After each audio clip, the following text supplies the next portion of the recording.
Hi everyone, welcome back to my YouTube channel. iMessage is one of Apple's most powerful communication features, but it only works properly when your phone number is correctly linked to it. Many users notice that iMessage only shows their email address or that messages fail to send from their phone number, especially on iPad.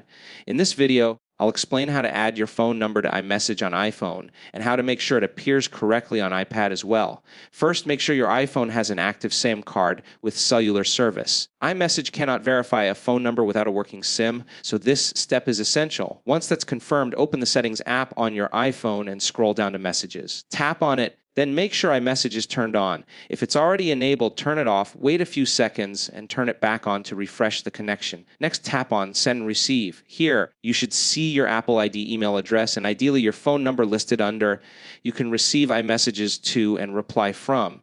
If your phone number is not checked, simply tap it to activate it. If it doesn't appear at all, go back to Settings, tap on your Apple ID name at the top, open Sign In and Security, and confirm that your phone number is added and verified there. If you're using an iPad, the process is slightly different because iPads don't have SIM cards for phone calls.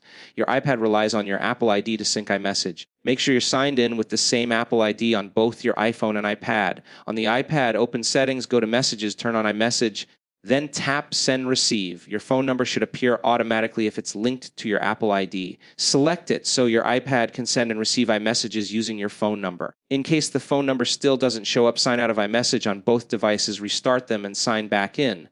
Also, ensure your device is connected to the internet and that your date and time are set automatically, as incorrect settings can block number activation. Once everything is set correctly, your phone number will be fully active in iMessage across both iPhone and iPad, making your messaging experience seamless and professional. If this video helped you, don't forget to subscribe, and share it with anyone struggling to activate iMessage properly. If you found this explanation helpful, don't forget to like the video, subscribe to the channel, and comment below if you're facing this issue on your iPhone. Thanks for watching, and I'll see you in the next one.